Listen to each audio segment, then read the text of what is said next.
thank you all for being here.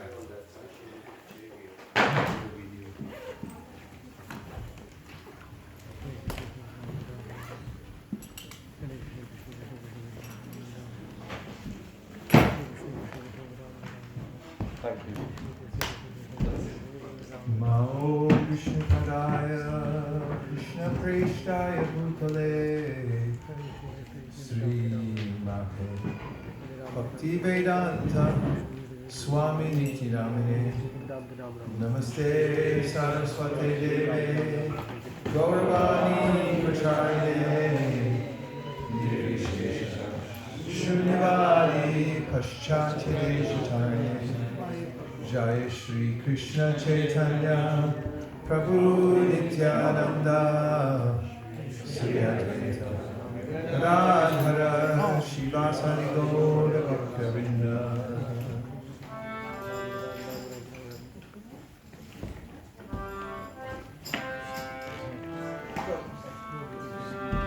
Is this on? That's on.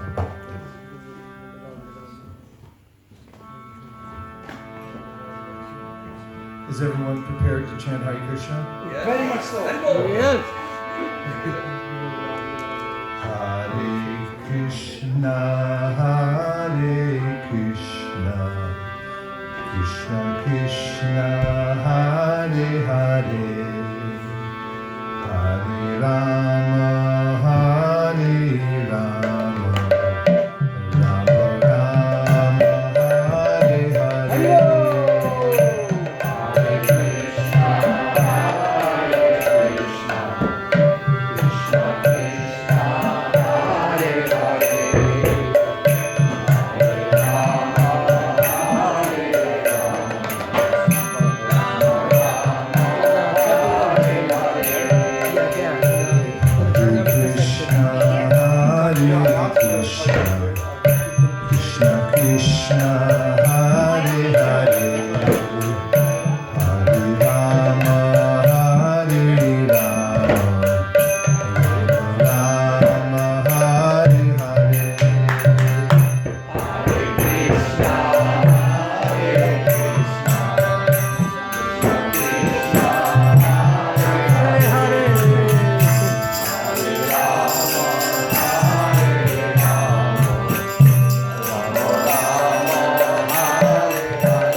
welcome again, and we're continuing now with the questions.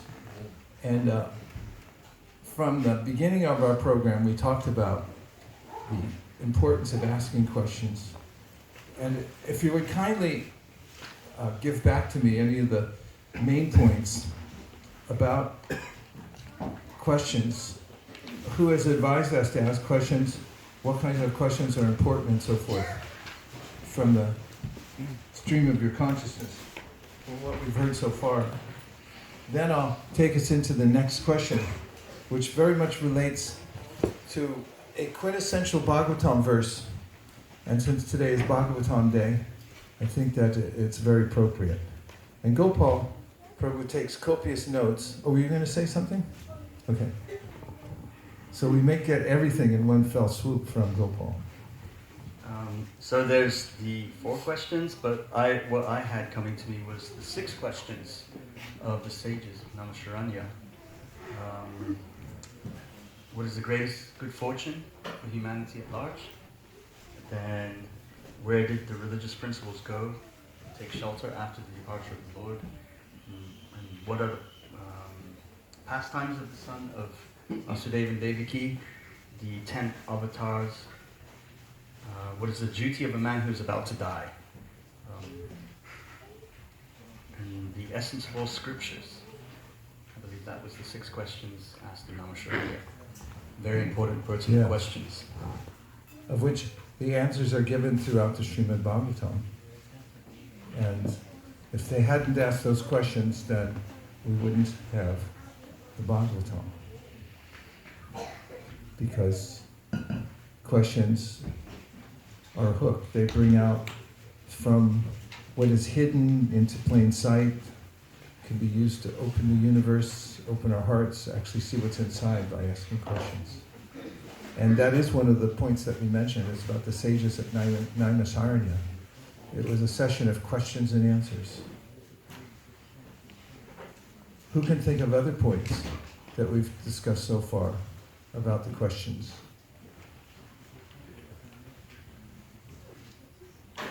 Hare Krishna. There's a very important verse in the Vedanta Sutra. In fact, it's the first verse. Does anybody know the first verse, the first sutra in the Vedanta Sutra? That is correct. Atato Brahma Jignasa, which means now that you've come to the human form of life, you should ask about Brahman. Brahman means the greatest, the origin of everything. And the implication is that if you ask the question, you'll be able to get the answer. Otherwise, why bring it up? And this is something that Srila Vyasadeva mentions in the Vedanta Sutra, and that is that we can rise in due course of time. We can come out of the material energy, and we are agents of action. In other words, we're responsible for coming out of it ourselves. How do we know that? Srila Vyasadeva says, because who else, he asks, are the scriptures speaking to except for us? And if they're telling us that there is a practice, and that by taking the practice we can attain the perfection of life, that means us, and that means it's possible. Otherwise, he said, the scriptures would make no sense if we didn't have the free will and the agency to be able to follow them. Do you remember the first questions, the first 2? They're on your card too, by the way. I handed out cards the first day. What is my purpose? Yes. What is my purpose? So we talked about that, and we wrote down priorities leading towards understanding what is my main purpose. And who can think of any of the points that we talked about that day? About what is my purpose? Yes. Right. First thing to do is to write down those priorities and try to prioritize those priorities. I mean, you can, if you like, you can every now and then review them and see how you're doing, because of time, place, and circumstances, priorities change, so you can try to work with them. That's right. And we I mentioned if you don't frame your life, then it will be framed for you. I also mentioned how a whole country, other nations have held together because of a document. Some of those documents are available. They're just paper with ink on them. There's the Magna Carta I mentioned, and also the Constitution and the Bill of Rights, both of which original documents are sitting framed still in the Library of Congress in Washington, D.C. You can just walk in and look at them. And it's because somebody thought that this is the purpose of the nation. They wrote it down. Did Prabhupada write anything, or did he just start the Krishna consciousness movement willy-nilly? Does anybody know what willy-nilly means? In the context, it's quite clear. What does willy-nilly mean?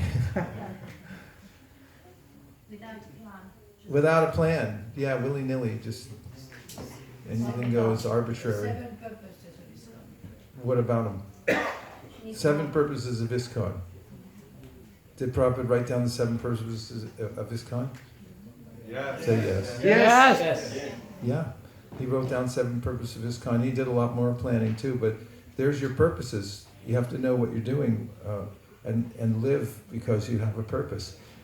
And actually, it's good to have something that you're willing to die for. The early Christian movement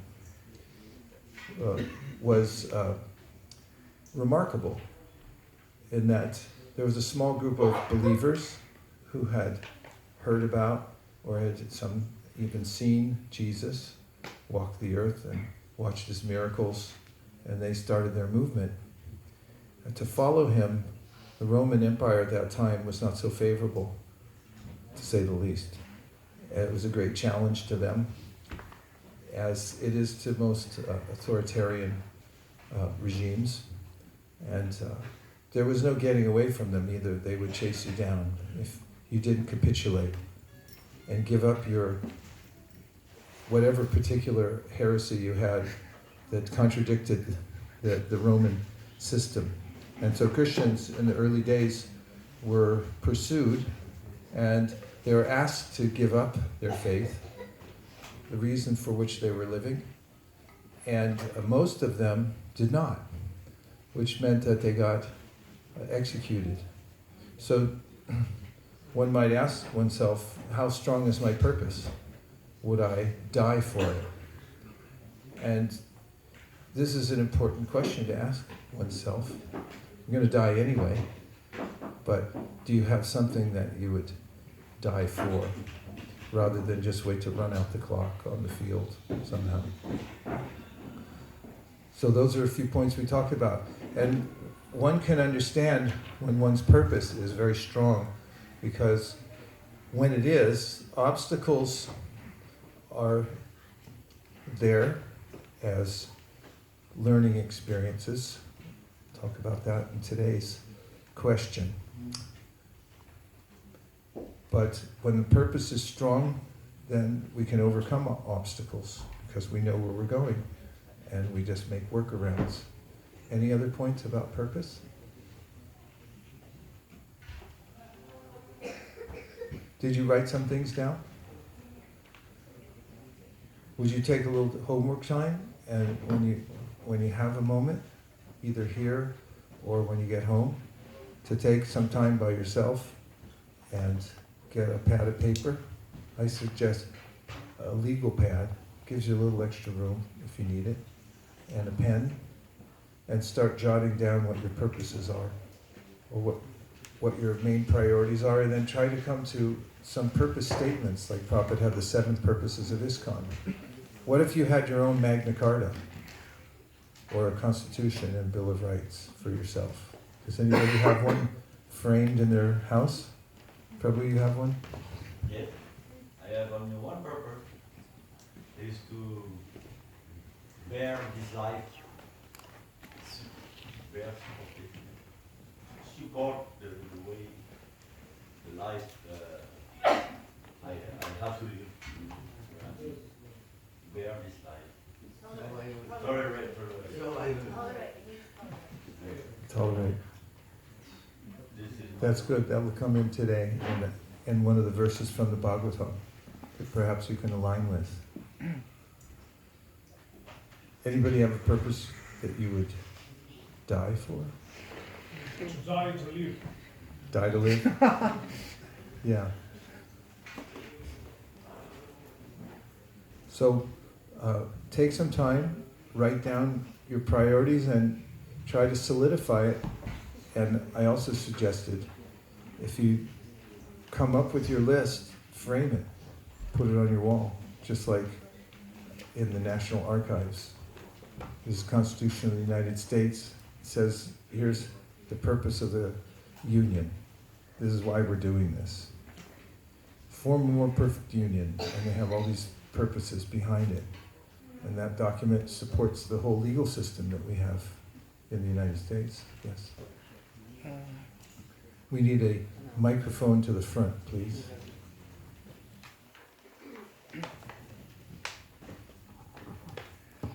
Speaking about the purpose, it's useful to divide it in two categories, the purposes, like external and internal, because we have some which are our personal project, like character building and these kind of things, self-realization personally, and we have the mission, external mission. We need to improve, to spread the Sankirtan and so on and so forth. So these are two different battles, which is interconnected, obviously, very much both ways. But it's just useful to make it clear what we want in one of these aspects and what we want in the other one.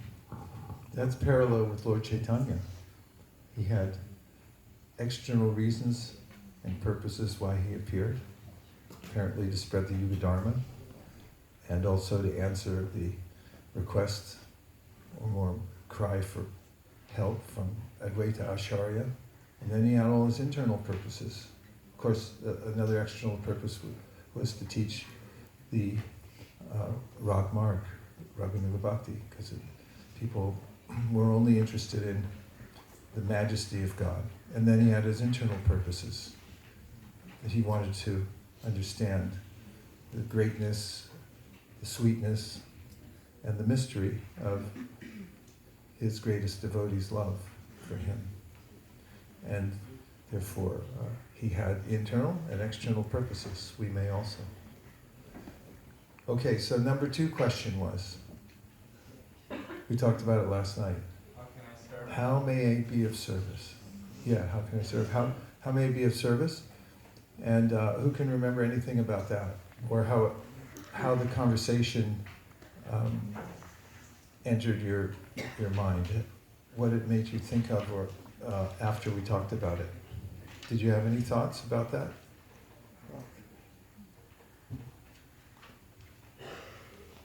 Go ahead, Gopal.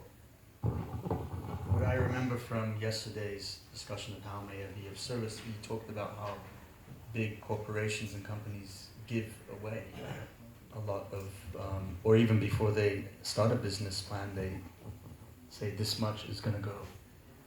Okay. And then it functions, their business works. So in the same way, instead of being mixed or having a fruited mentality, to just understand, okay, 50% is meant for the Sankirtan Yoga and for the mission. So that's something I remembered from how may I be of service. Yes, and this is tangible.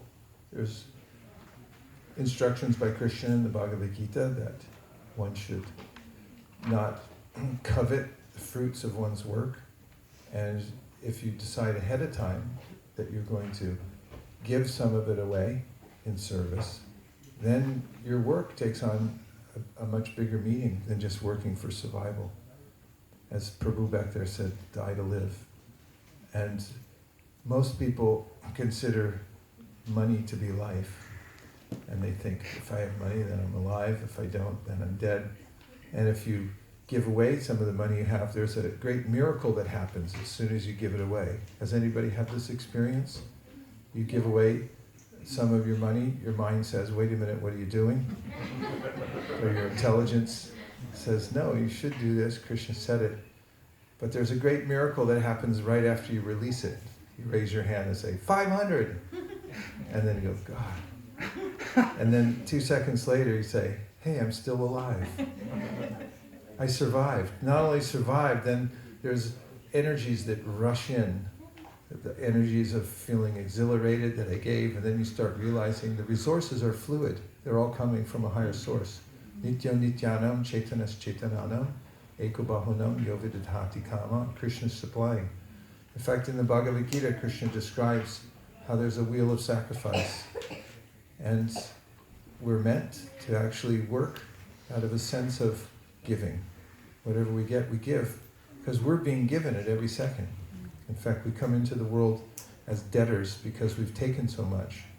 Devarshi bhutatman nrinam pitrinam nakim puro nayam nrini charajan sarvatmaraya sharanam sharanyam gato mukundam parifritakardam. The Carabhajan Muni says that everyone's a debtor when they come into this world because they're taking. So then, Bhagavad Gita, Krishna says, learn how to give, not always take. And the best place to give, Bhoktaram Jagatapasam. He's the one person who can take. A lot of people can't take. Try to give, they can't handle it. But Krishna says, I can handle it. Just give it here. I'll relieve your burden for you. Not only that, you'll become exalted. You'll also become, you'll live in abundance when you learn the giving process through the cycle of sacrifice. You had a point. And then back over to Mama.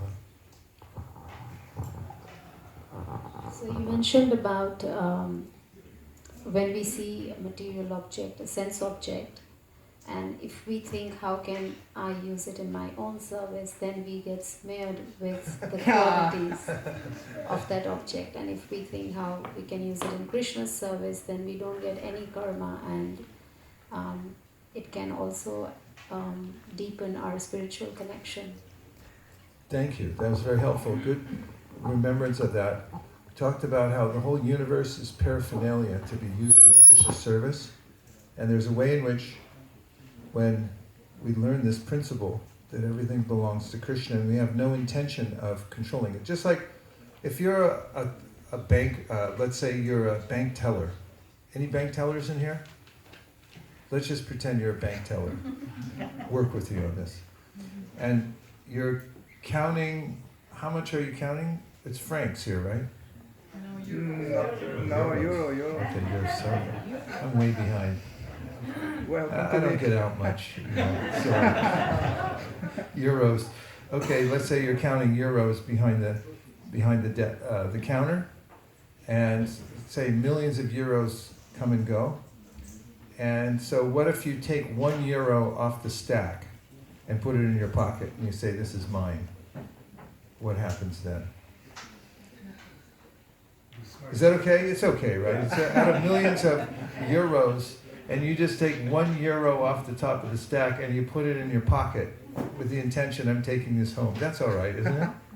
What's the big deal? It's just €1, right? It's okay, right?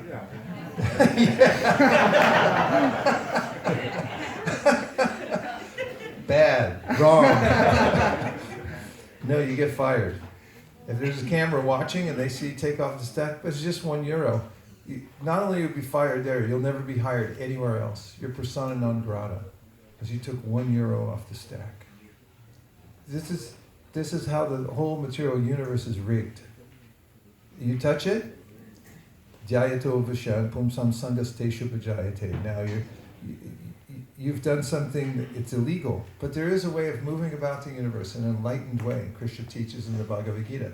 You see everything as paraphernalia to be used in service to the Supreme. And if you touch it like that, you're the bank teller, like the good bank teller, who doesn't touch even €1, never thinks, that doesn't even come into his or her head. Always thinking this belongs to the bank. He won't touch it. He's touching, but never actually touches. So we can move about the world, Krishna says, like a lotus flower. That is in the water, comes out of the mud, but it's never besmirched. It doesn't become smeared by the mud. And Brahman yadaya karmani sangam chakva karotiya. Brahman yadaya karmani sangam chakva karotiya means that the person, as they're working, never actually makes a sangha with the material world because the intention is there that this is in being used in service to the Supreme. Lipitena sapapena, you never get the sinful reaction because you're working with the idea that everything is paraphernalia to be used in service. It's not for me. Okay, Prabhu, you had a point.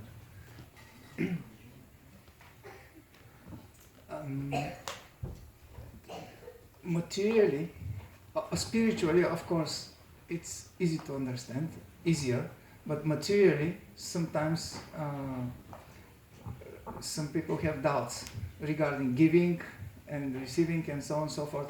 But as a matter of fact, in all famous and successful bestsellers, books about how to become millionaire and these kind of things, Robert Kiyosaki, all those people, Buffett, everybody, without exception, everybody in their books stresses or has whole chapter on the key to success, that if you want to become a rich man, you need to learn the art of giving. Without giving, you can never get it. So it's there in their books. So people who are materially oriented entirely, this is the widespread understanding, the established understanding that it's there in their books. So this is full synchron with our books also. And also, materially speaking, as a matter of fact, it's well established psychologically that those who study happiness, the subject of happiness, because a lot of psychological institutions and scientists, they write on this topic and they may make extensive research. So it's absolute fact also materially that the most happy people, and the general formula to be happy is to volunteer. Volunteers are happiest people, and this experience is absolutely common and accepted and well-known fact. It's it's interesting to know that, because we discover some things without having material education, but this is just this knowledge, this is universal established fact. That's it. Good. We have some empiric evidence also. That brings to mind the doctrine of preemptive giving. You know what that is? Okay, I'll tell you about it with a story. I go to Govardhan yearly, and one year I first went to Radhakund to take a bath before I went to the ashram at Govardhan Hill. Actually, I'd walked there in Parikram, and I had in my pockets some rupees. I had a pen someone gave me, I liked the pen. I had a notebook, I liked that even more because it had a lot of good ideas in it. And a few other things. What to speak of was my clothing. And I went for my dip in Radhakund and said my Gayatri mantra, and then I turned around and my clothes were gone. Oh. They vanished. I asked the monkeys, did you guys do it? And they looked around and said, no, not us. We don't deal in cloth nowadays, only glasses. And one thing came to my mind was, in India, when it's gone, it's gone. So I realized I was going to have to walk home in a gamcha. And I just made the best of it and pretended that I was some kind of sadhu. This is how I walk around all the time. And as you know, those of you who know the land there, it's maybe an hour and a half walking from Radhakund back up to the Bhaktivedanta ashram. So I went there, and I put my things in my locker there. Now normally when I stay at Govardhan, before I leave, I go to the head of the ashram there and I give a donation as a gesture of thanks for their hospitality, which is supreme. And this time, I went to my locker, even though I hadn't barely even moved everything in yet. I took the Lakshmi out and I went straight to the temple president and I gave him the donation first. He was a little surprised because he wasn't used to that. Why did I do that? Because there was, you got signed. I had an acute awareness that things can be taken away at any time. And I'll tell you a little joke that goes along with this, that gives the point. So 2 guys are walking along the city street. And as happens every once in a while in some of these places, a robber stepped out from behind a recycle bin, and he said, holding up his weapon, okay, put your hands up and slowly give me all your money. And the 2 guys were friends, and one of them said to the robber, no, I have no problem giving him so please calm down. I'm going to give you everything, but I have to do one thing first. The robber said, okay, but do it slow. And he pulled out his wallet, did the one man who was being held up. He pulled out $20, he handed it to his friend, and he said, Dilip, this is the $20 I owe you.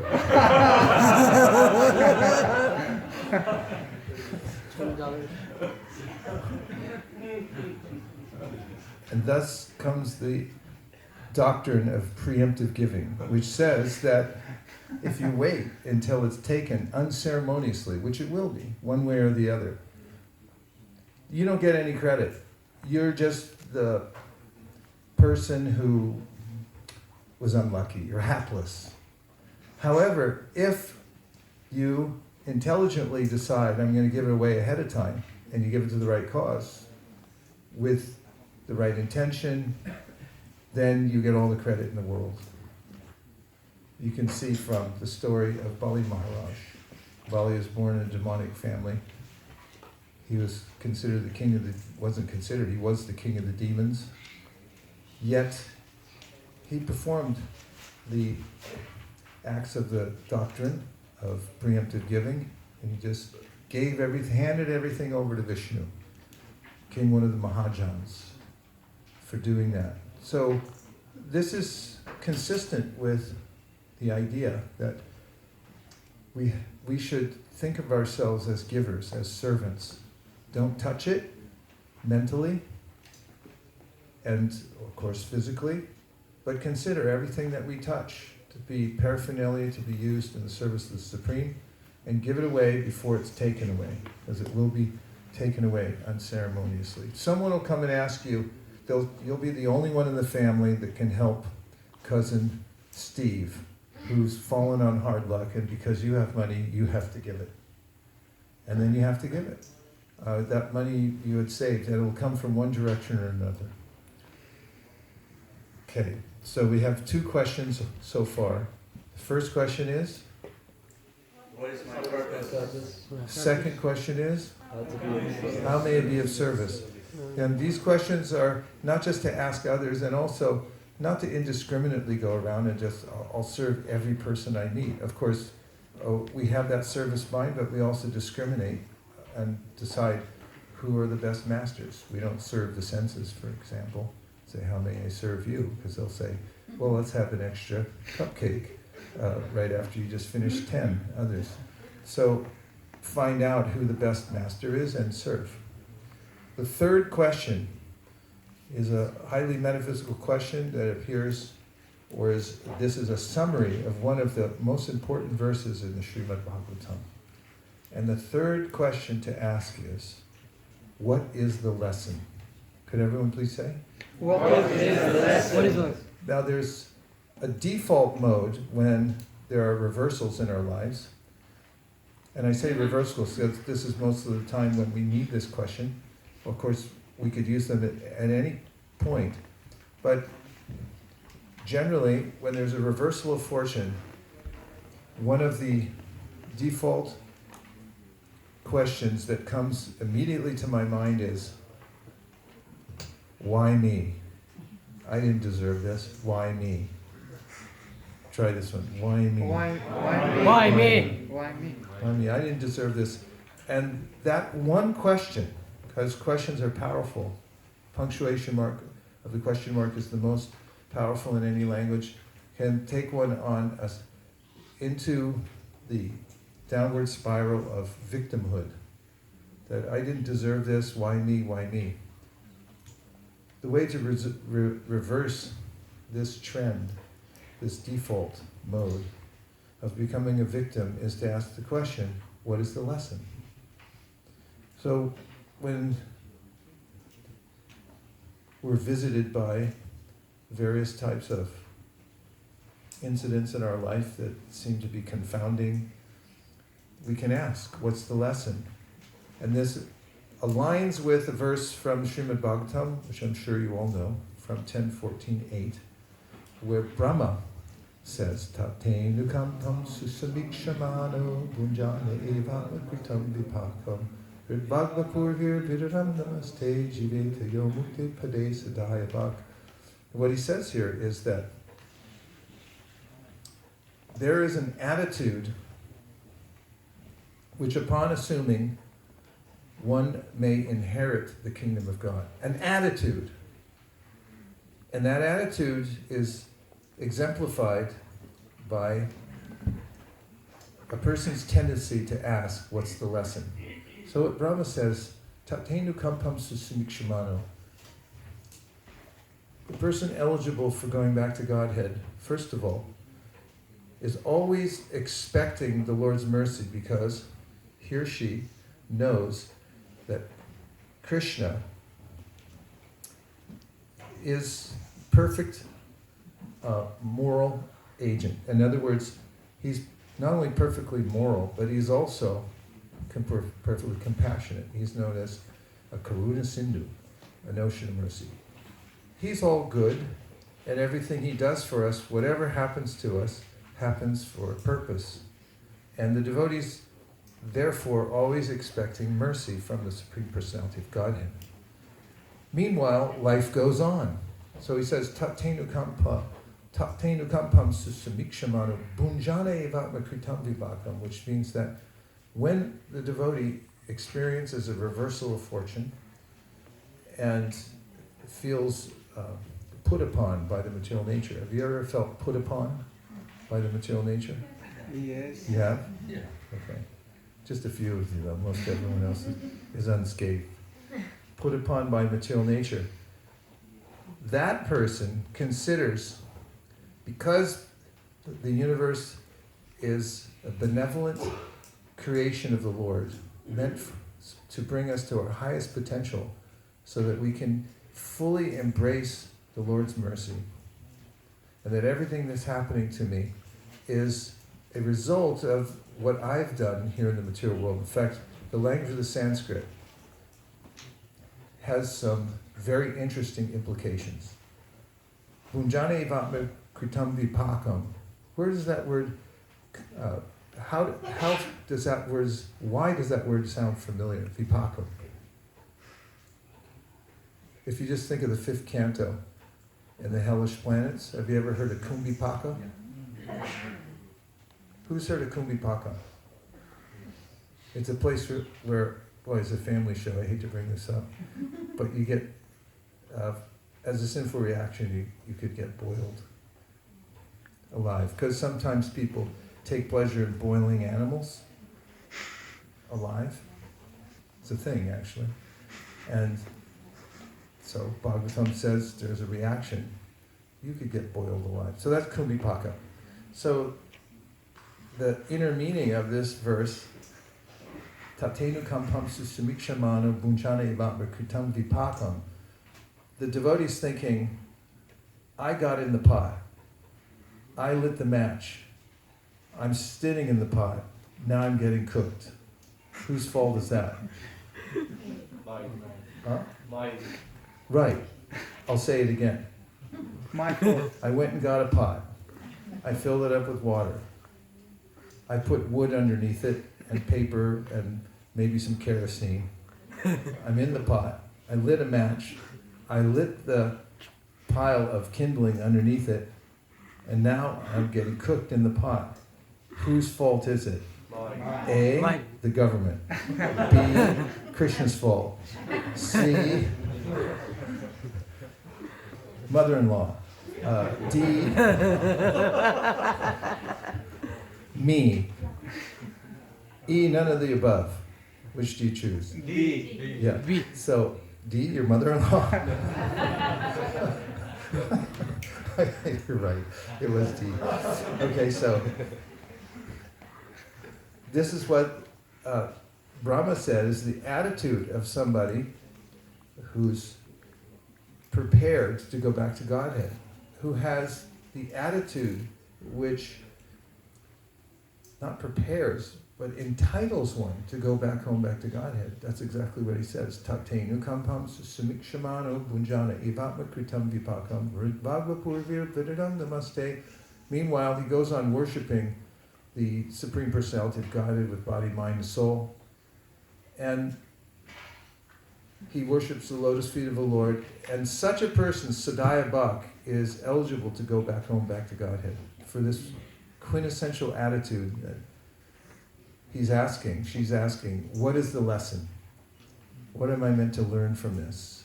And this is the alignment and with the Srimad Bhagavatam, the attitude by asking this question, what is the lesson? May I see that card that's on top there, please? There's a few more points that were on the PowerPoint I want to see. Reactions. Reflections. Yes? Would you like to say? Okay. So far, we're talking about what is the lesson and what are any of your feelings about this so far? Yes, go Paul, Prabhu. I like how you explained not to fall into the victim mentality. It's a very easy thing to get snared by victimhood and instead learn and really accept what is the lesson. Otherwise, people can just hold on to being victims for decades. Yes, you can be a learner or you can be a victim, but you can't be both. So if you decide to become a learner and say, what's the lesson? What am I meant to learn from this? Then you can advance. But if you decide to become a victim, then you have to stay on the victim truck. Prabhu. Also something We need the mic in the fourth quadrant. This is 1, 2, 3, 4. You're on the edge of the fourth quadrant. Thank you. What I was thinking also is that it's empowering when we recognize that there's a divine relationship with everything that's happening in life. That this moment is perfect and we are tuned into something bigger. There's a higher force and we have a role to play. And now we have responsibility for what we create in life. Otherwise, if we're just the victim, then there's this, we have no responsibility, we can not change the course of action, and everything is just going to be worse and worse. While the other is empowering, we can make a change, we can have a contribution on it.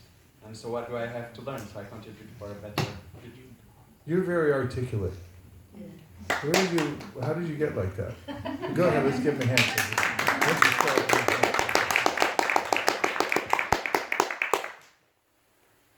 From your upbringing?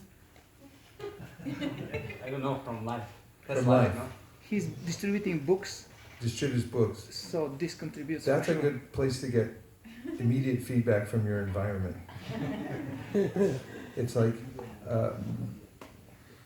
rock polishing. My father used to collect stones, go out with a little geological hammer and say, I know what this is, pull it out, tap, tap, tap, get a whole bunch, put them in this tumbler, goes around and around for a long time with sand and water inside, and these stones that look very rough, they come out smooth and shiny. So we get these various kinds of reversals and encounters, and of course that happens when we go out to teach Krishna consciousness. Then Srila Bhaktisiddhanta also gave another metaphor. He said that when you get rejected, does anybody like getting rejected? Let me change your mind about it. He said, when you go out to teach Krishna consciousness and you have to face rejection, he said, then you get chid rakta for your chid sharira. Means you get spiritual blood for your spiritual body.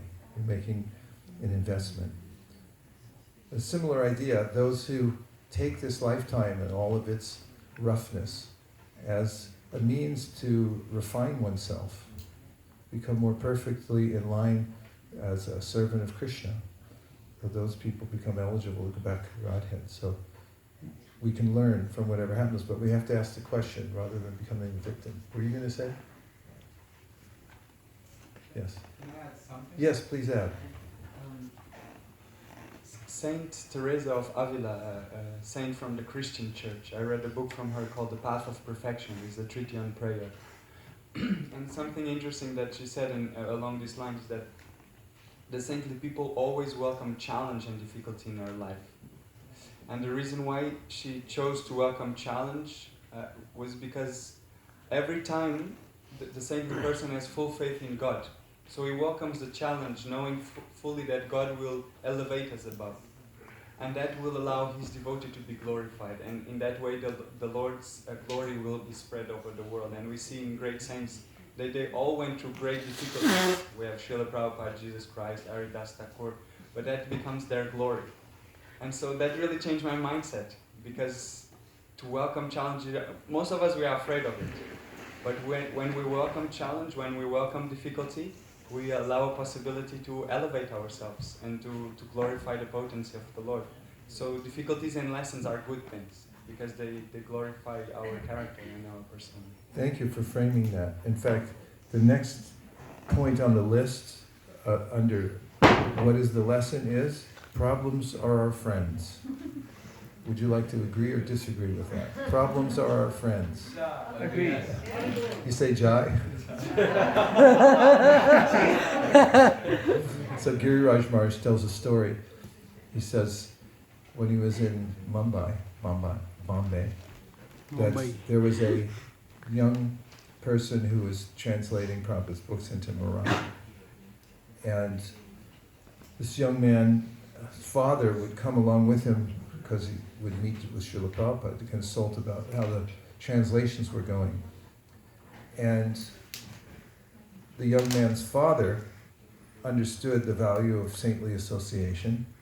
He also was a little bit reticent to meet Prabhupada because the man had the habit of smoking, and he felt embarrassed about it. He had admitted it to Prabhupada, and when he came back to visit one time, and Prabhupada had inquired about it because it was something the man was working on, and the man said, "Oh, to give this up, I need your special mercy." And Prabhupada said, "Yes, you can get Krishna's special mercy, but he'll make you so miserable that you'll be forced to give it up. Or you can do it voluntarily." He said, "Would you like Krishna's special mercy?" And Giriraj, imitating the man, said, No. I'll do it myself." So if one lives on this edge of what is the lesson, I'll do it myself, this is closer to the progressive path rather than dragging one's feet. Of course, Prabhupada mentions in the Upadeshamrita that once one in full consciousness, like, you know, people who sign off on their estate and they sign a paper, at least in America, they have to sign a paper, "I am of sound mind." Any attorneys in here? Kopaswami, you're a doctor, you're an attorney also maybe. I'm sound mind, I'm clearly doing this under my own volition, I give away my property, right? You have to say that. And so then, if the person later on becomes a little foggy, at the time when the property is being dispersed, they go with the point at which there was complete clarity, sign the paper. So when we say to Krishna, with full sincerity and knowing what we're doing, although we may be under the influence of the association we just had, "Krishna, I fully surrender to you. This is my intention, what I'm going to do. You like that? That's good. Haribo. Then later on, if you change your mind for some reason, because of bad association, Krishna takes the part where you already signed the paper. So that's why Prabhupada says in the Upadeshamrita preface that once a devotee starts the path, even if he changes his mind, he'll be forcibly dragged by Krishna. He says a similar thing in the Light of the Bhagavad. In the section, of course, it's describing the autumn season, it's mating season, and the implication of one of the verses is once a female animal is impregnated, although it may take some time, she's going to give birth. So once you've started the process of devotional service by surrendering even one time, then it's going to happen. Whether you decide, I don't want to do this anymore, I quit, I'm going back to the material world. Good luck. Good luck. So it comes down to this. You can do it the easy way, or you can do it the hard way. Which are you going to vote for? Easy. One vote for easy. Everyone else, I'm going to just do it the hard way. So the spirit of this, asking this question, what's the lesson? It's surrendering again and again to the verse, Tate nukampam samikshamano, that Krishna, somehow this is your plan. Somehow this is your mercy upon me. So how can I learn from it? How can I learn to be a better servant if I take this? And we could keep asking the question, even as we're grimacing. A grimace? You know what? In French, it's grimace. Grimace. Oh, yeah. Grimace. Can somebody grimace for me? Madhava, you better show him. He's really good at it. Turn around. No, show him how to grimace. Grimace. Grimace. Grimace. It's a French word. Grimace. Make faces.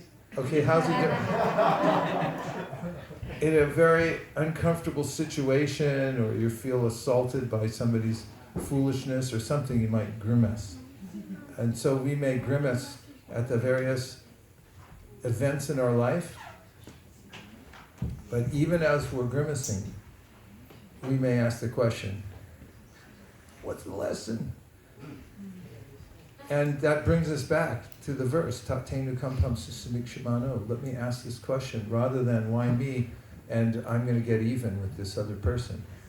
Devotees don't feel that sense of revenge, of course some Kshatriyas do, but there's more of a sense, as we find from Dharma, the bull, when asked by Parikshit Maharaj, who did this to you? Obviously he'd been injured by some perpetrator, but he wouldn't name the perpetrator. Because, as the Bhagavatam says, through Dharma, one who names the perpetrator also becomes culpable. Means that you're also responsible because you bought into it. Like when kids start a fight, who knows who started it, right, really? You can't tell, right? They're just fighting and fighting, and then, like, he started it. Doesn't matter, you're involved. And that's the rule of karma. One way or another you're involved, so stay out of it. And the way to stay out of it is say, what's my lesson? I've already been in it. Now I've signed out.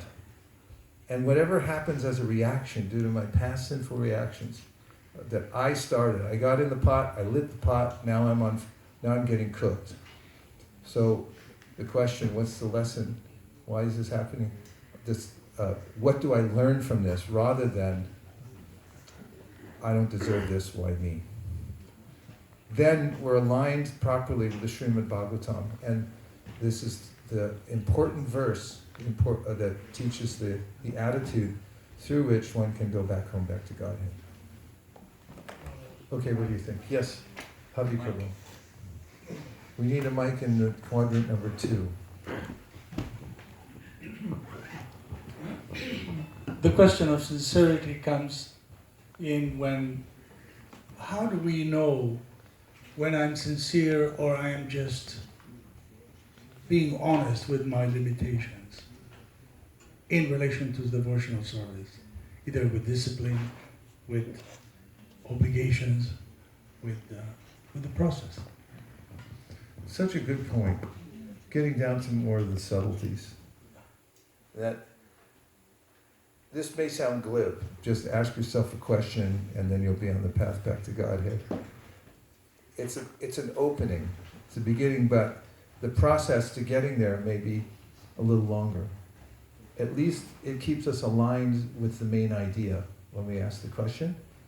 And I'll answer more specifically according to my ability in just a second. But the point is that first I want to sort of give a disclaimer, and that is, although it may just say it's all just in a question. It is in a way, but also when one is suffering deeply and affected by lower modes of nature in various ways, it doesn't seem as straightforward as just asking what's the lesson, because the pain is so much. And there's also a lingering psychological condition that I may have, in which I have a tendency to blame God for whatever is happening to me. So we may have to process things. And process means there may be a series of stages that we have to go through to come to terms with reversals that happen to us in our lives. And as long as one is trying, according to one's present wherewithal, one's considered to be sincere.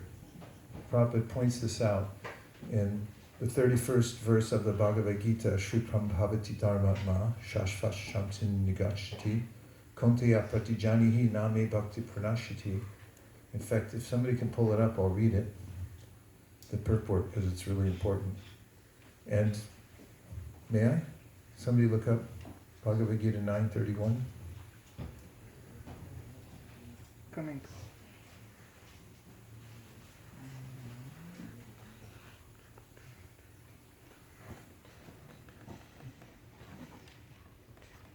Thank you, Prabhu. The translation is, he quickly becomes righteous and attains lasting peace. O son of Kunti, declare it boldly that my devotee never perishes. This should not be misunderstood. In the 7th chapter, the Lord says that one who is engaged in mischievous activities cannot become a devotee of the Lord. One who is not a devotee of the Lord has no good qualifications whatsoever. The question remains then, how can a person engage in abominable activities either by accident or by intention be a pure devotee? This question may justly be raised. The miscreants, as stated in the 7th chapter, who never come to the devotional service of the Lord have no good qualifications, as is stated in Srimad Bhagavatam.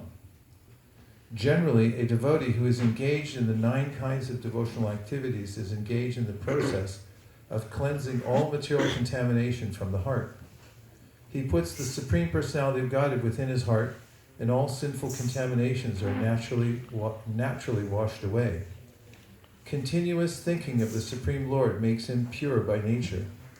According to the Vedas, there is a certain regulation that if one falls down from his exalted position, he has to undergo certain ritualistic processes to purify himself. But here there is no such condition, because the purifying process is already there in the heart of the devotee, due to his remembering the Supreme Personality of Godhead constantly. Therefore, the chanting of Hare Krishna, Krishna Krishna, Hare Hare, Hare Ram, Rama Ram, Hare Hare should be continued without stoppage. This will protect the devotee from all accidental fall downs. He will thus remain perpetually free from all material contamination. And it's documented, someone asked Prabhupada to differentiate between an accidental fall down and an intentional fall down. And of course, Prabhupada mentions whether it's intentional or accidental, one can still be somehow or other on the be considered a pure devotee. So Prabhupada answered that if they come back, then it was accidental. In other words, the tendency to come back to the process of chanting Hare Krishna, despite the fact that you feel you've been wronged by the universe or by Krishna himself, and you then take up the process again and try to surrender to Krishna and consider to be sincere. And even the tiniest drop or molecule of sincerity will be effective. And in fact, oftentimes I think of it as, in my chanting japa, it's a search for that molecule of sincerity. Because it's the only thing that ever makes me feel happy, is when I can actually recognize my own sincerity and see it, and even if it's a fleeting moment. So I recognize that I am a cognitive being and I have free will, and therefore I could surrender to Krishna if I want to. And I want to, even though I can't do it. So Krishna describes this interim situation in the Bhagavatam when he says, Jata Shraddha Matkatasu Nirvina Sarvakarmasu Veda Dukkha Vakam Kamams Prityagi Janishvare Tato Bhajeta Mam Prita Shradalo Drudanishjaya Jushamanam Statam Kartam Duko Darkams Jagarayam. One word was awry there, I'm sorry. But the verse, generally, Krishna is saying that when a person's awakened faith in me, especially in hearing and chanting, Jatashraddha Matkatasu, they have this faith that by hearing Krishna Katha, they're going to come to the perfect stage. They also know, Veda Dukkha Vakam Kamams, that all kinds of lusty intentions towards the material nature leads to misery. They know that. And they also are reticent about mixing with the material world and trying to enjoy the material world. They're actually a little disgusted by the whole thing. But Parityagi Pyanishvara, they still don't have the power to withhold the powerful senses and one's and the interaction with sense gratification. Ishvara means like the Supreme Personality of God. It also means one's ability to do something. So Prityagi Pyanishvara doesn't have the power, even though he's sincere. Tato bhajeta mam prita shruddalo drudanishjaya. Krishna says you should go on protecting that faith that you have, even if it's minuscule. It's so powerful. And then he says, be happy, because you should know that, number one, you're going to be successful if you continue. As he said here in the Bhagavad Gita verse, that to declare it to everybody, the devotee is going to be successful. And he says you should be a little bit repentant. Dukkha darkamsta garya means you should feel a little bit bad, but not so bad that you give up the process and say, what's the use? He said, never do that. You should always go on, even if you feel a little disgusted with yourself. Don't get neurotic about it or pathological and then say, then I can't do it, probably nobody else can either. That's insincerity. And also, as Queen Kunti says, even if you can't do it, if you appreciate the fact that others can do it, then you're sincere. Shrinvanti Gayanti Grinanti Sadhava, she says, if you're sitting in the corner and you can't do it, but you look at others and say, good for them, they're doing it. Instead of, those guys go to Mangal Artik, they sit there, chant 16 rounds, they don't have a taste anyway. Who do they really think they are? They're actually faking it. That's insincere. And also, you don't get anything from that. You block out all advancement if you think that. But if you're a fallen person and you really don't have the strength, you have weakness of heart, W-O-H, weakness of heart, woe, and you just can't move. If somehow you get this little glimmer in your heart, it's like, all right, I can't do it, but I appreciate those guys. I like these people that they can do it. Just from that, you can rise to the highest platform, and you yourself can get the power. when you appreciate others and their devotional service, then your devotional service appreciates, as in an appreciating investment that you put into the bank, it rises. So that's the power of the attitude, and the application of it may take a lot of processing. Like for me, like I was in one situation where I was helping manage a project, and then I got a text that had urgent on it. I hate those. And there was some catastrophic event that happened, and the injuries involved, and culpability, legal implications, everything entangling that you can imagine. And the kind of thing that makes you, when you're sleeping and all of a sudden you wake up way too early, like 1 a.m, that's too early for anybody. You get up 1 a.m. and you're like, I can't go back to sleep because I'm worried about this. So what I do is I process it by talking to my mentors. And I remember going to several of them who happened to be available at the time, senior godbrothers, and I sat with them. I said, here's what happened. Here's the implications. And they said, yeah, that's pretty bad. I was like, come on then, give me a little more than that. And they said, no, I think you'll be all right. And I was driving home and I was thinking, I think I'll be all right. That didn't help. But then 2 days later, one of them sent me an email and said, I think I got something for you. And I said, great, I need something. So I opened the email and it was a verse. And it was from the Bhagavatam, 4th canto, in the context of Prithu Maharaj. He was going to perform 100th horse sacrifice, which is a big deal. It's like, winning the Super Bowl like about 1,000 times in a row, or more. So it's going to be his 100th horse sacrifice. And he had everything set up, ready to go. And then Indra got envious, because he's known for doing 100 horse sacrifices. He didn't want anybody else doing it. You ever feel like that?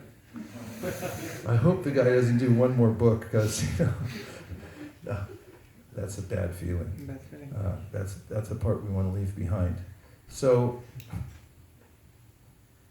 Indra cheated. He came as a sannyasi, and he was a fake sannyasi. That's where fake sannyasis started, actually, from Indra. That's what Bhagavatam says. He started it.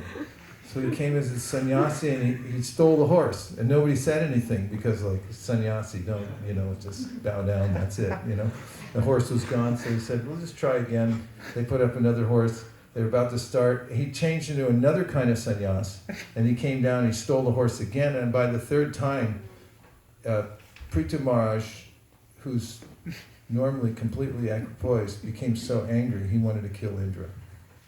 So he's about to kill him. And then the sages who were performing the sacrifice said, you can't kill Indra. He's a devotee. They said, we'll kill him for you.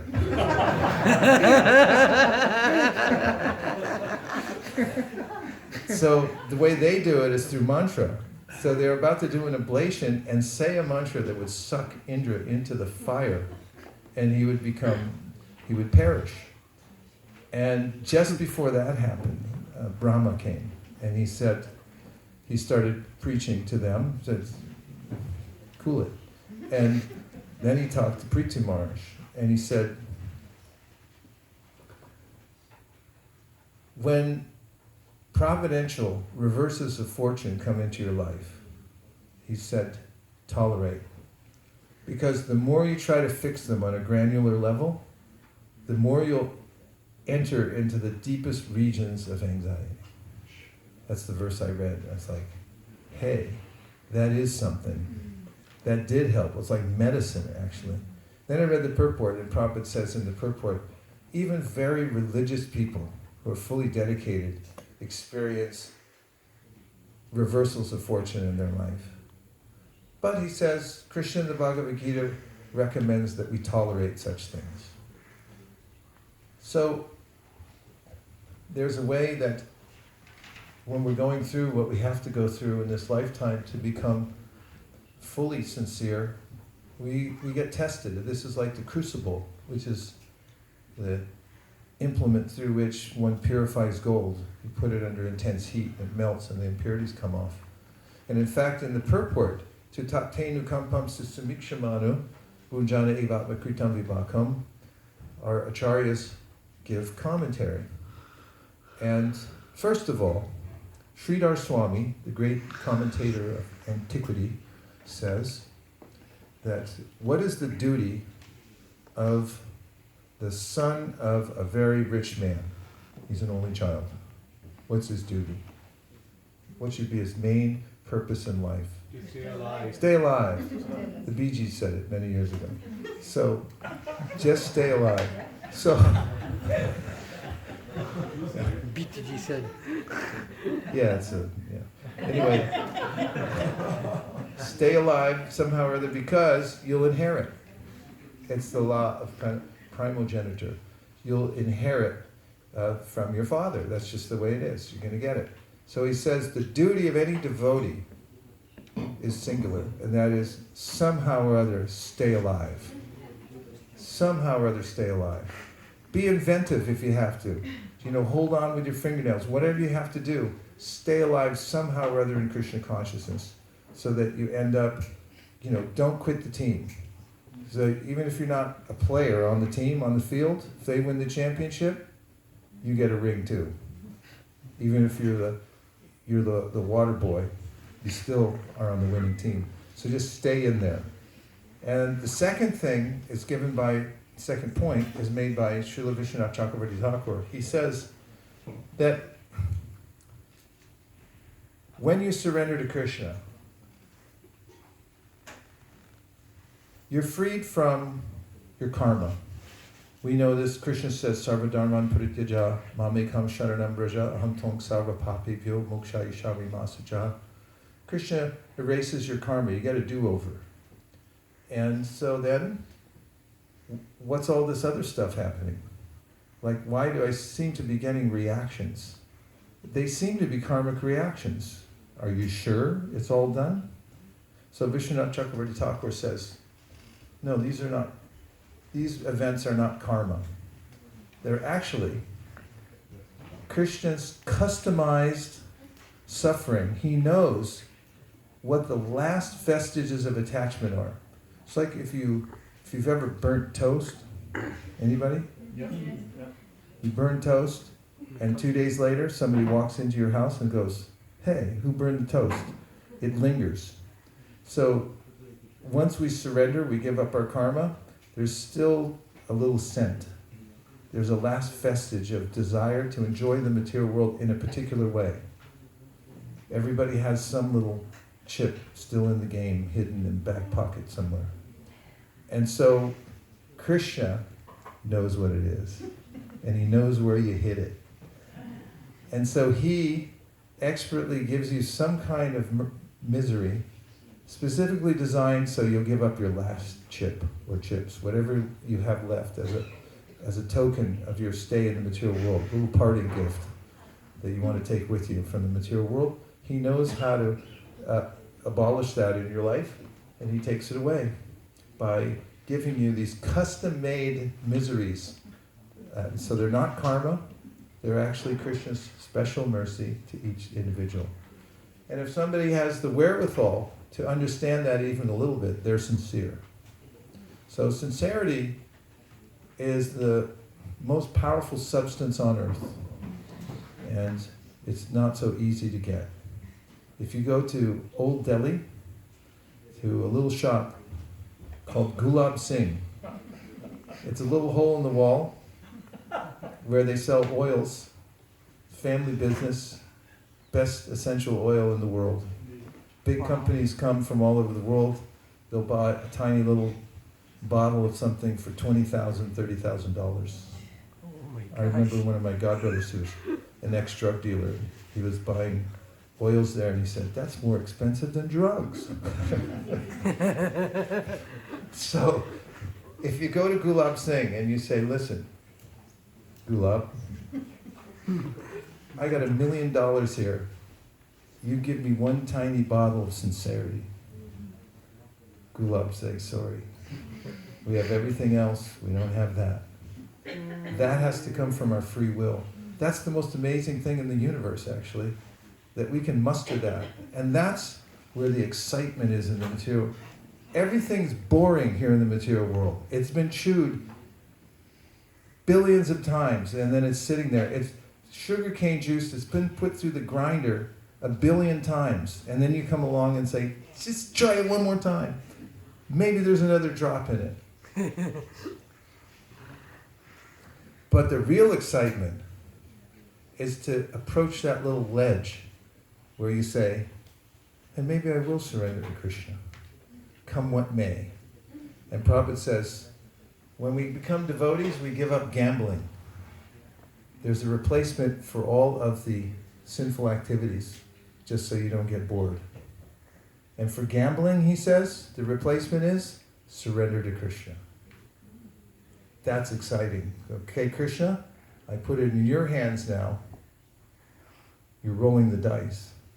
But actually, when we surrender to Krishna, it's all gain and no loss. But when we bet on the material world, it's all loss and no gain. Can never win. It's totally stacked against us. So this is, these are the considerations of sincerity. What is it?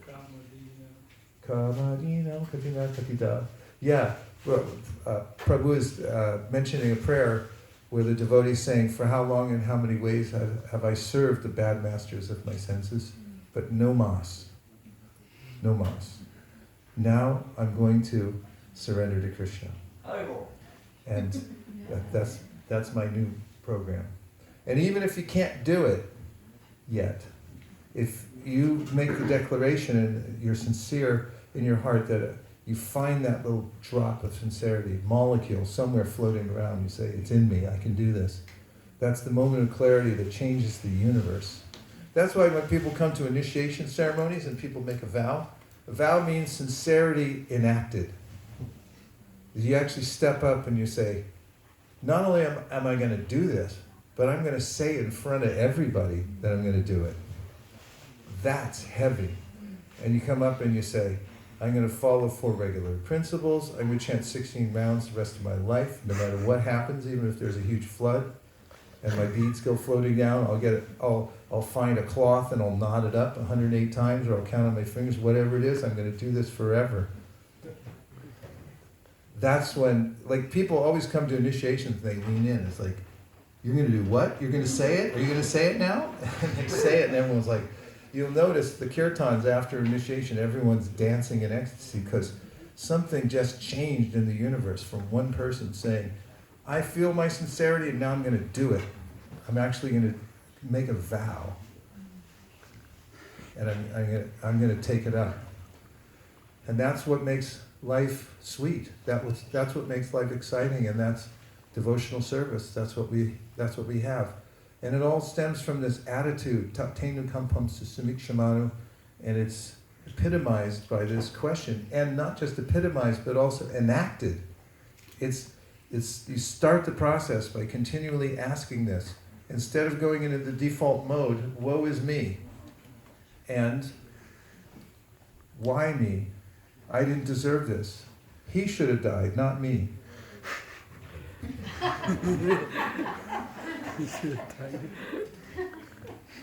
Okay.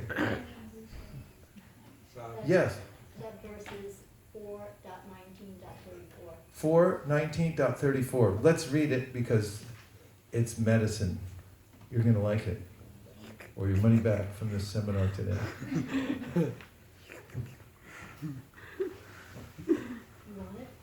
Yeah, Prabhu's getting it.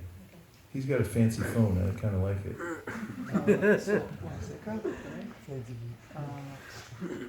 Sorry, it's 419. 34. 4:19.34. Yes. 4:19:34. You got it? 4:19.34. Okay.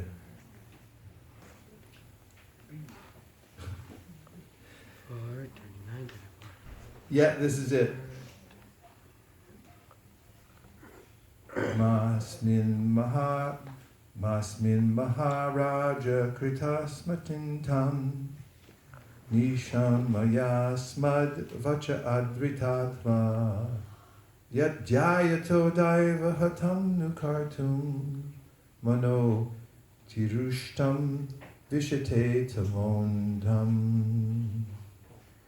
My dear King, do not be agitated and anxious because your sacrifices have not been properly executed due to providential impediments. We should always remember that if something happens by providential arrangement, we should not be very sorry. The more we try to rectify such reversals, the more we enter into the darkest region of materialistic thought. Purport by Srila Prabhupada. Sometimes the saintly or very religious person also has to meet with reversals in life. Such incidents should be taken as providential. Although there may be sufficient cause for being unhappy, one should avoid counteracting such reversals. For the more we become implicated in rectifying such reversals, the more we enter into the darkest regions of material anxiety. Lord Krishna has also advised us in this connection. We should tolerate things instead of becoming agitated. Yes, but, yes, but, yes, but, yes, but, yes, but, yes, but, yes, but, yes, but. Right? But. If you take it on its face and you enact it and ask what's the lesson, just keep asking. You can override that feeling that comes in, the yes but feeling that, yes but not me, anybody else but me. I don't deserve any of this stuff. And this is what qualifies one to go back to Godhead, is to be able to live in that consciousness that everything's the mercy of the Lord. Okay, here comes my bird story. If you've heard it before, you can step out for a muffin or something. So I was in the backyard. We have a house in California, and we have a garden in the backyard. And I was gardening, and the window's open. We don't have screens because there's no bugs in California, if anybody wants to move out there. And the window's open, spring day, and I saw a little bird, cute little bird. They're finches. He flew right in the window in the kitchen. Birds, wild birds in houses are a bad match. So I thought, I got to get him out of there.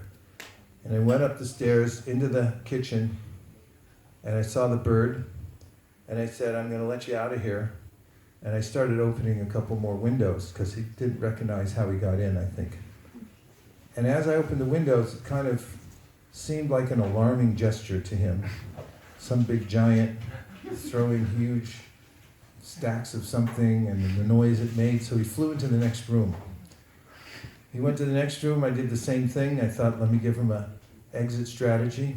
I opened more windows. He flew to the next room. I'll spare you the details, but he went to every room in the house until we made a circular path and he came all the way back to the same place, same room that he came in. Then he perched up on the crown molding and he was looking at me with fear in his eyes. And then he glanced down and he saw the opening. Looked at me, saw the opening. And before I flew out, I had a little communion with the bird. And I felt his message to me, which was, you tried to kill me. You chased me around the house. You big demon.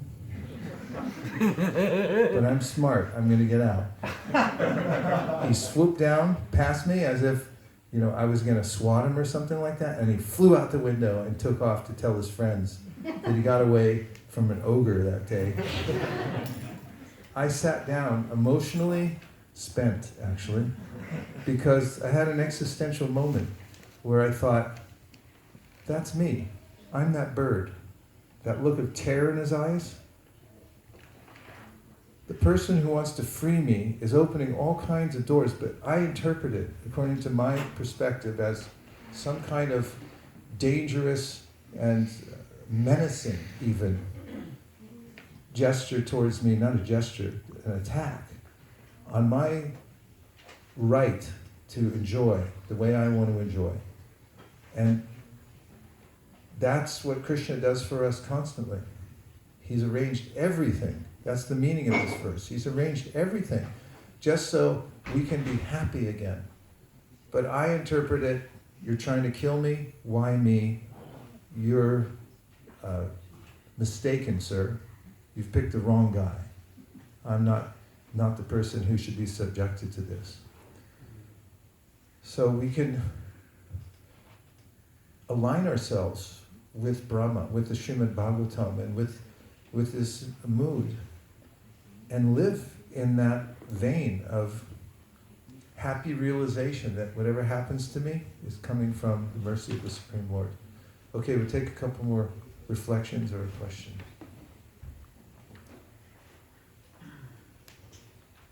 Are you emotionally spent by hearing about this one? Okay. So what we'll do then is we'll chant, because we have a few more minutes, right? We do. Okay. I'd like to sing a little bhajan, because there are bhajans in your book.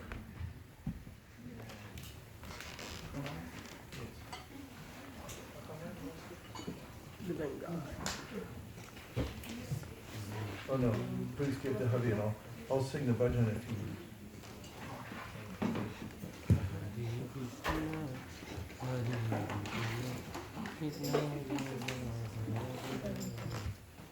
Did that make you feel, how did it make you feel, this whole conversation? Wonderful.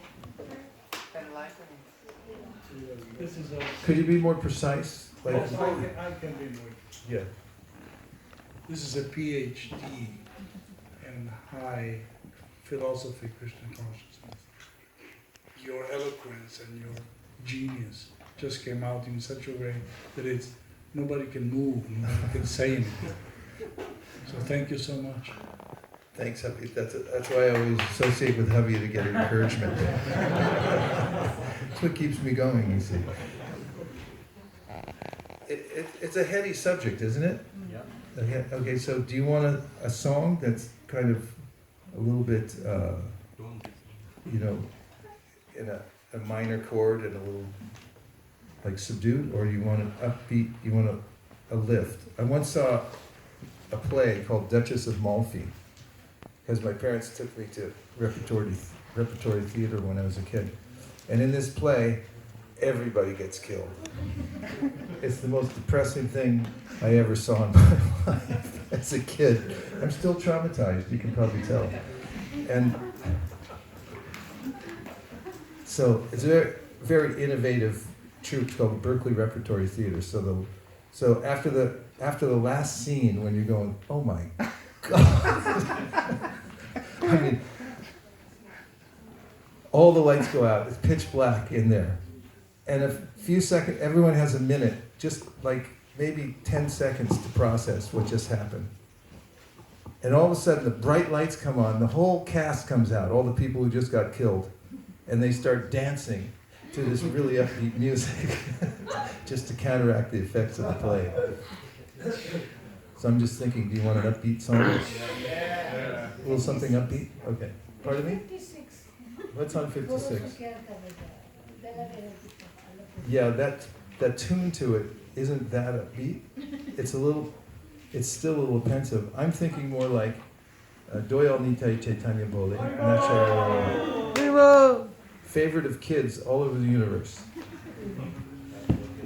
Wherever I go, people bring their kids and they say, my kids can't stop listening to that song.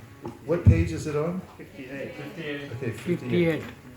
And there's a little kartal percussion thing that takes place in this song to make it complete. And I'll just, for those who are the kartalists. Okay, so like this. Dayalitai Chaitanya Bole Nachsare Marman. So what this means is, oh my mind, please dance. Oh my mind, please dance. Or my mind dances. My mind dances on hearing the names of Nitai and Gaur and remembering their mercy. They're so merciful that even Jagai Madai attack Lord Nityananda, and he still keeps giving mercy, doesn't stop. And then he says, in chanting Hare Krishna, there are 10 offenses to be considered, but when you chant the names of Nita and Gaur, Vichar Tonai He, there's no consideration whatsoever of any offense. And they just keep giving mercy, they don't stop. So it's a very joyful process. Then he says that your main business in life is to get a taste for chanting Hare Krishna. And then he says, if you don't get a taste for chanting Hare Krishna, then you've wasted your whole life. Your life is useless. No matter what other accomplishment you have, you didn't get anything. Then he finally says that if you serve the lotus feet of Lord Chaitanya Mahaprabhu, then when you leave this body, you'll come back to consciousness after leaving this present body, and you'll have direct darshan of Radha and Krishna in Vrindavan. Haribol. Haribol! Everything's possible by the mercy of Lord Chaitanya Mahaprabhu and Lord Nityananda. So it goes like this. Doyal Nitai Chaitanya Bole Nach Re Armarman Doyal Chaitanya Bole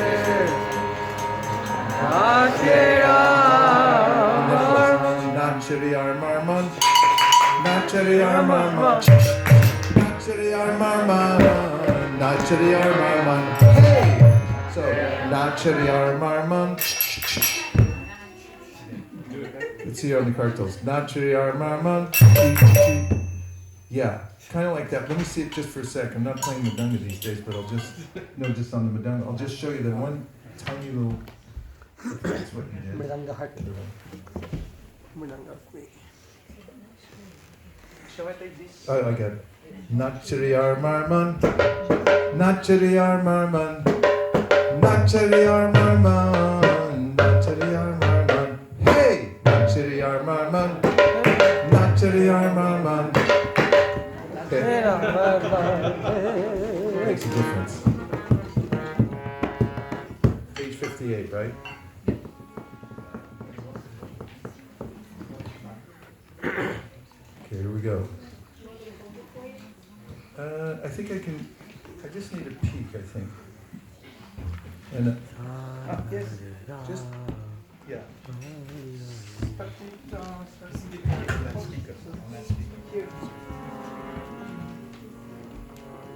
Sure that's movable?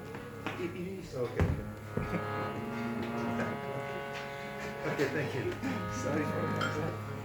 Doyal Nitai Chaitanya Bole Nach Re Armarman. And here's another thing. It goes like this. Nach means to dance, right? You can wait till the end till I start doing it and you can jump in. Nach, put your hands up. Nach. Re means like, oh, so you go a little wider. Amar. Amar. Mun. Marn. Nach Re. Nach Re Ar Marn. Marn. Nach Re. Nach Re Ar Marn. Okay? Alright, I think we're ready to go. Doyal Nitai Chaitanya Bole Nach Re Amar Nachari Armarman Nachari Armarman Nachari Armarman Nachari Armarman. Hey! Nachari Armarman. Nachari Armarman. Nachari Armarman. Nachari Armarman. Doyal Nitai Chaitanya Bole Nachari Armarman. Hari Hari! Chaitanya Bole Nachari Armarman. Nachari Armarman. Nachari Armarman. Nachari Armarman. Nachari Armarman. Hey!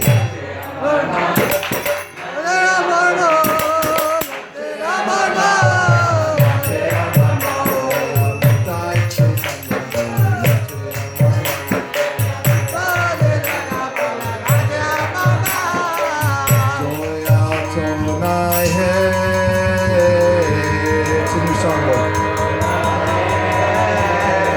Doyal Tonai Hey.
অপরাধ দূরে যাবে হবে প্রেম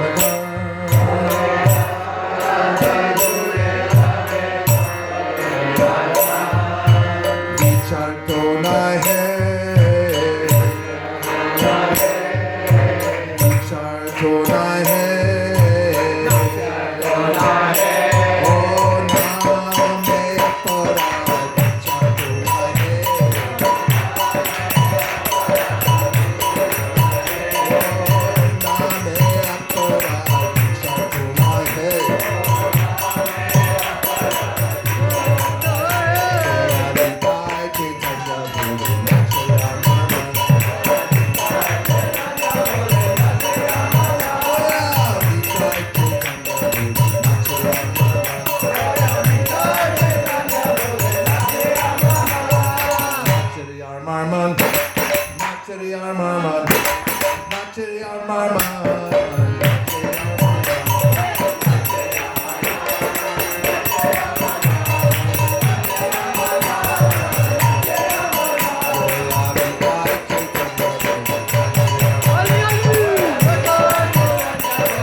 Krishna name ruche hade kuche de bandhan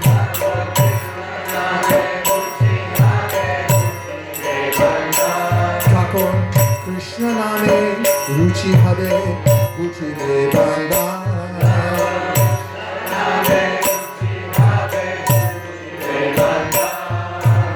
Anurakto habe hai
Radha Shame Have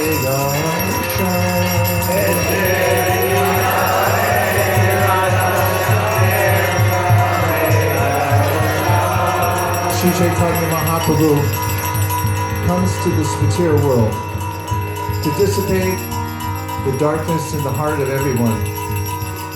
He brings with him the holy names, and he teaches people all over the world through his devotees how to chant Hare Krishna and be happy. And as each person learns how to chant Hare Krishna and live a productive, happy life, they pass it on to others. And here in France, people are sitting in quiet little villages, and they're looking out from their windows, quiet desperation, and they're wondering, when are the Hare Krishna people going to come to my town? When will I hear Nitai Gauranga? When will I burst out of my house and start dancing in the street, not caring for my neighbors? People in the cities, they're commuting to their jobs. They're wondering, why am I working so hard? I earn just enough to get clothes, to pay the rent. It's a life of quiet desperation. And they heard somewhere, there's a chant. It's coming from the Golden Avatar. In the back of their mind, they're thinking, when is that chant going to come to my office building? And they're looking out the window, even though they're supposed to be working, and they're wondering, when is that Golden Avatar going to come and save me? And as the devotees go from town to town, office to office, people start to chant Hare Krishna and be happy and tell their friends. And then when we walk through the village, we can hear from behind the doors the chant. It's becoming louder and louder. In the cities, you walk down the street in Paris, and you can hear it coming from the office buildings. And it's a sound. And it goes, Gora Kripa Hare Hare, Gora Kripa Hare Hare,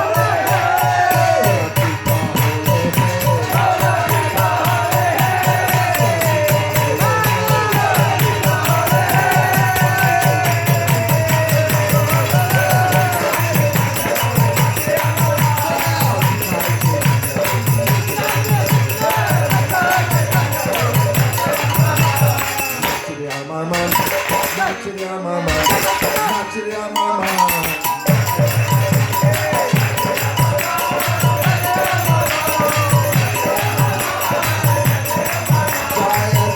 Hare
Chaitanya Bole,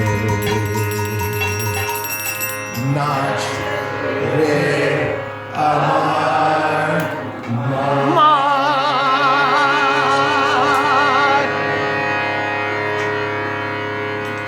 Nach Re Amar Nach Re Amar Nach Re Amar.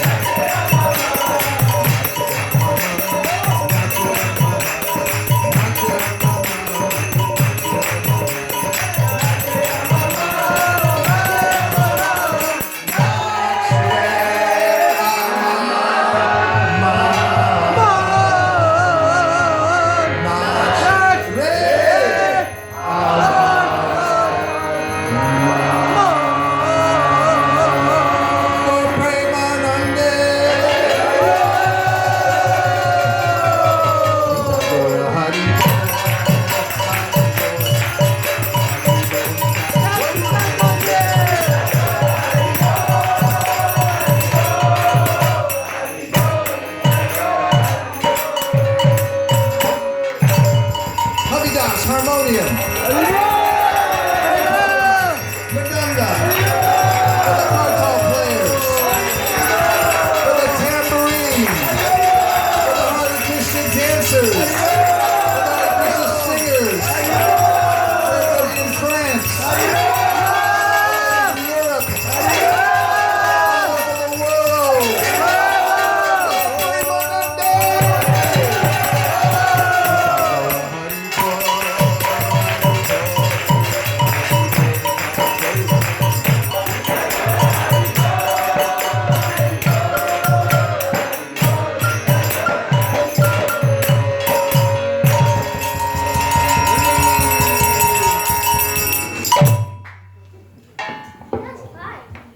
Vaisesika Prabhu ki! Srila Prabhupada ki!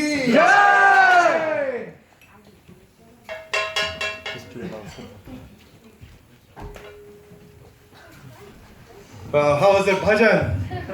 Haribol. Just 2 people said Haribol. Haribol! So we have come to the end of this session. So we will now take a 10 minutes break. So we are not able to do the drama tonight. However, we'll have a drama tomorrow evening. So we just needed a bit more logistics and things to be arranged. His Holiness General Maharaj has taken the responsibility on himself to try and help with the drama. So tomorrow we'll have a drama. However, this evening we have a short video, probably a couple of videos of Srila Prabhupada, which we will be watching. So what we will be doing, we are trying to set up everything in that room, including the musical instruments. So straight after the video, we can go into the Kirtan with Havi Prabhu this evening. So if you wanted to take a 10 minutes break, please do after this session while we are setting up on the other side. But do come back at 6:15, because at 6:15 we'll play the video. It's a really nice video of Prabhupada, which you don't want to miss. Tomorrow morning, we start again with the Mangal Aarti, and 6 o'clock we join the Japa circle to try and make our Japa great again. How are you finding those sessions, by the way, if I may ask? Very helpful, right? Yes. So we'll continue that till for the next few days while we are here. And tomorrow, now that we have developed hopefully some attraction to read Srimad Bhagavatam in the Association of Devotees, so that has given a little upgrade from premium economy to business class tomorrow. We'll be able to hopefully live in Dham tomorrow. That's our idea tomorrow. That's what we will be meditating tomorrow, and that will start with a class by His Grace Vaisesika Prabhu. So we'll see you all in 15 minutes, just next door. One important thing, once again, just a humble reminder for those of us who are living in the guest house, try to keep the noise level minimum, because the walls are very, very thin and it travels very, very quickly. So that's my request. I know, especially with the children, it's difficult, but let's try our best a bit more. Just few more days, and it really helps, because devotees are tired, they want to get to sleep. So it's very important that we try and help each other in that way. So thank you, everyone. Vanchagopadravishya kripasidevcha patitanam bhavanyo Vaishnavebhyo namo namaha Anantakoti Vaishnavinika Jai Go Premanande Hari Bol.